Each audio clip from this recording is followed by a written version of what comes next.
Mi nombre es Sara Corpus y vamos a hablar sobre la historia de vida de Jean Piaget. Él nació el 9 de agosto de 1896 en Suiza y fue el hijo mayor de Arthur Piaget, quien era un profesor de literatura.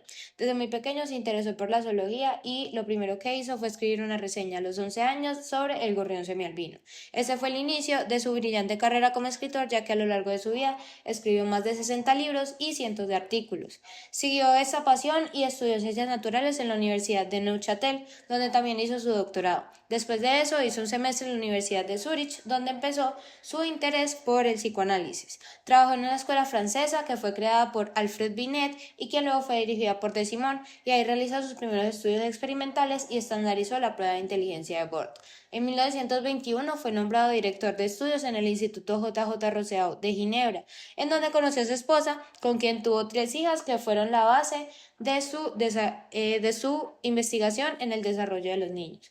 Piaget culminó su trabajo con la publicación de 5 libros que se convirtieron en la base de la epistemología genética actual, y recibió más de 20 doctorados honorarios de universidades como Harvard y Cambridge. En 1955, Piaget creó el Centro Internacional de Epistemología Genética en la Universidad de Ginebra, el cual lideró desde 1955 hasta su muerte el 16 de septiembre de 1980.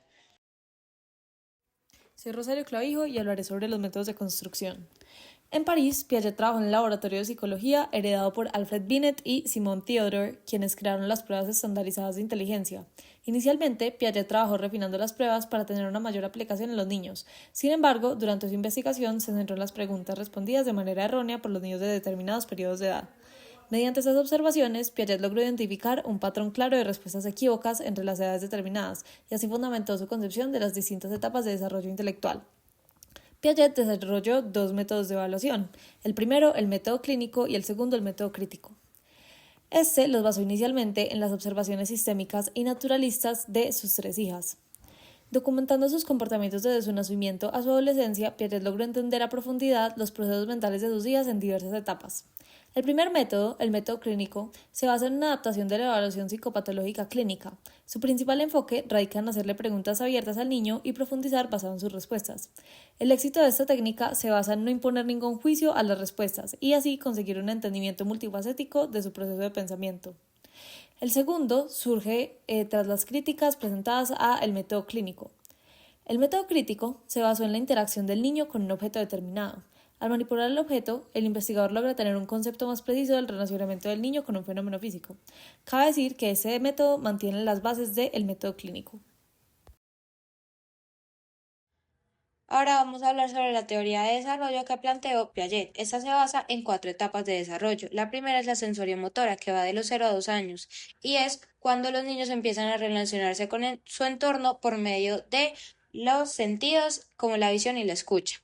La segunda es la etapa preoperacional. Se caracteriza porque los niños adquieren una visión egocentrista y piensan que todos vemos el mundo como ellos. Aparte de eso, le dan pensamientos y emociones a objetos inanimados. La tercera etapa es la de operaciones concretas, donde el niño lentamente va abandonando esa visión egocentrista y desarrolla conceptos como la conservación, la clasificación, la reversibilidad, el descentramiento, y empieza a considerar múltiples aspectos a la hora de resolver un problema. Por último está la etapa de operaciones formales. Esta va desde la adolescencia hasta la adultez. Esta se caracteriza porque empieza el desarrollo del pensamiento abstracto, la metacognición o la capacidad de pensar sobre el pensamiento y la capacidad de usar la lógica en la resolución de problemas. Ya por último tenemos esta frase de Piaget, y es que lo que vemos cambia lo que sabemos y lo que conocemos cambia lo que vemos. Y tenemos la bibliografía.